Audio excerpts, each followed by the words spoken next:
Location: halfway through Unsouled. Spoiler warning. Authorization required. If you have not read Cradle Volume 10, Reaper, you are not authorized to proceed beyond this point. Enter spoiler territory at your own risk. You have been warned. Ethan looked around at the heads of the Aurelius branch families. They were from all across the Black Flame Empire, now seated at the same table, each bickering about how best to guide their new underlord. So unprofessional. "Could you get your feet off the table?" Guyan asked. Ethan pointed to his shoes, which rested on the polished table surface. "Ah, but how else would you admire the craftsmanship? My cobbler is truly a once-in-a-generation talent." Guyan did not look amused. A true gold whose gray hair was still speckled with yellow, Guyan was one of those most openly frustrated by Ethan's antics. He wore his beard neatly trimmed in a distant imitation of the late Tiberian. "Please, Underlord." Guyan wrestled down a clear look of disgust. "One would think you weren't taking this conversation seriously." "Not taking it seriously?" Ethan cried. "How could that be? Secretary, read back the last few seconds before this distraction."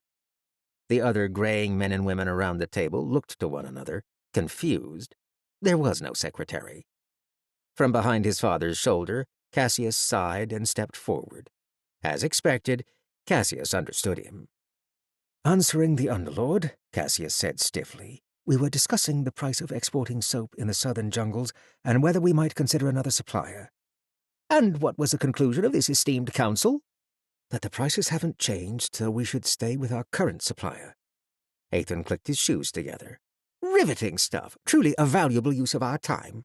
In your opinion, Secretary Cassius, are there any topics more urgent that we should be discussing instead?" Cassius always presented himself immaculately. His back was perfectly straight, his clothes pressed, the rapier at his side polished. Even his gold sign, the silver bracer on his forearm, looked like a natural part of his outfit, and he clearly cared for his curly golden hair. That was one of Cassius's greatest virtues, in Ethan's opinion. After a hesitant glance at Guyan, Cassius answered. "With apologies to my father, I must concur with the Underlord. I do believe our time would be better spent discussing our relations with the Jai clan." "Nonsense!" Ethan shouted. "We have soaps to import." Guyan rubbed his temples. His own gold sign, the same silver bracer as his son, was weathered with time and age. "Of course we will get to the Jai clan, but we Aurelius should know better than anyone how important it is to pay attention to even the smallest details." "How true it is," Ethan agreed. "Though, of course, the first lesson we learn is how to choose which details are worth our attention and focus accordingly. It is my contention that these matters of maintaining the family business are not only beneath me, but beneath all of you as well. Surely you have competent managers better versed in commerce and administration than you." "Not all of us see combat and advancement as the only worthwhile pursuits in life," Guyan said bluntly. "Clearly not, True Gold." From anyone but an underlord, that would have been a title of respect. Guyan's cheeks reddened, and his eyes grew sharp. Even the muscles in his hand tightened as though he yearned to reach for his sword. Though Ethan covered his irritation much better, he was just as frustrated as the other man. How could all his descendants show such a complete lack of ambition?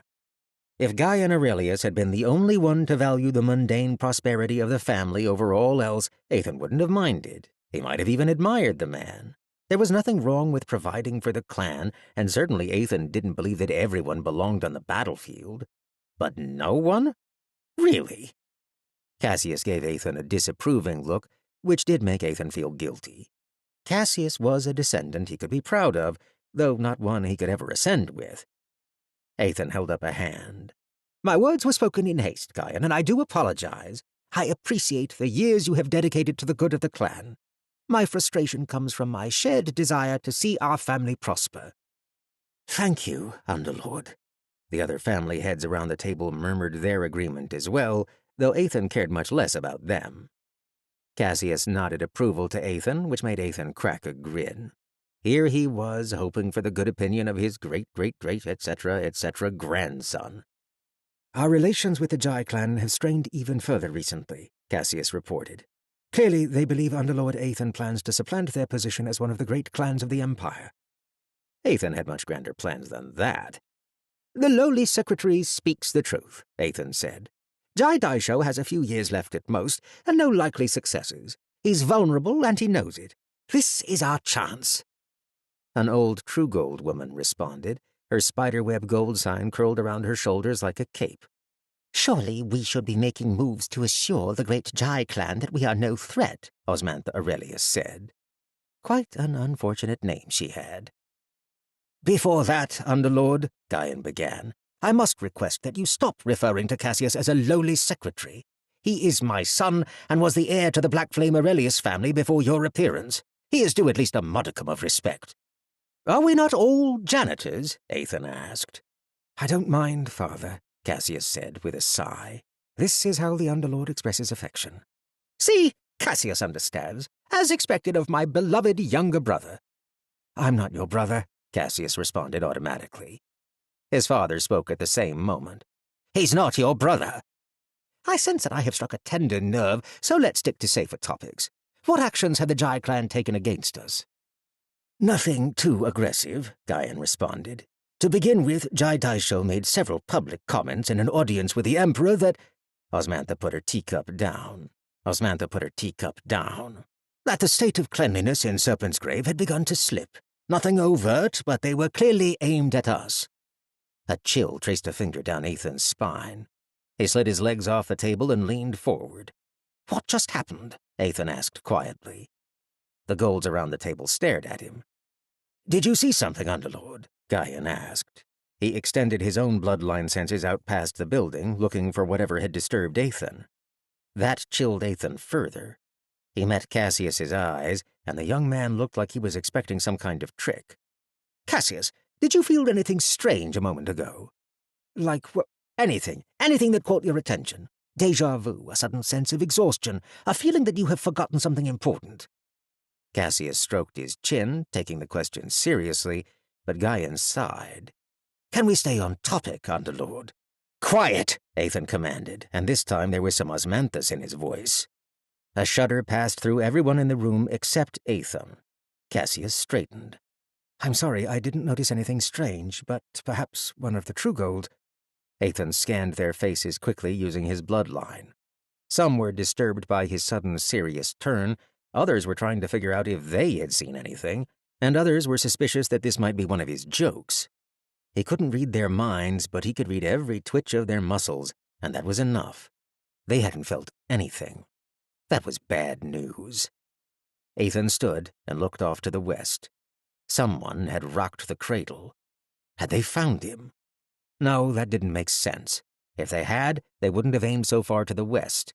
This was far more likely to be one of the monarchs meddling in things they shouldn't. As a mere underlord, Ethan couldn't feel what had happened with any precision. Without his millennia of experience, he wouldn't have sensed anything at all. But someone was playing with delicate forces. For one thing, the central entrance to the labyrinth was in that direction. The branch heads had addressed him several times with increasing degrees of alarm, and Ethan finally snapped back to the present. Cassius was standing at his elbow, looking to him in genuine concern. "Underlord, are you all right?" Ethan clapped him on the shoulder and gave him a beaming grin. "That's why you're my favorite, Cassius. See you in a few months." "What? Where are you going?" "Ethan!" Ethan activated the binding of a minor construct he carried around so he didn't have to bother depleting his soul fire. It sent out a pulse of force that shoved open a window. Ignoring the host of startled questions, Ethan leaped out of the window. They were at the top of a tower, but of course he fell without concern. He didn't even watch the ground. He was looking west.